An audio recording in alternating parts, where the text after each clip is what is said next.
Anesthesiologists. What are the best things people have said under the gas? I got my wisdom teeth removed at 16 in a small, remote Canadian town. My dad and I had to travel to a slightly bigger town for the procedure.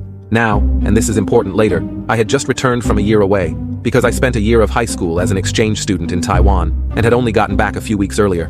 The procedure happens, nothing major goes wrong, and I wake up in a hospital room in a fair bit of pain, but mostly fine.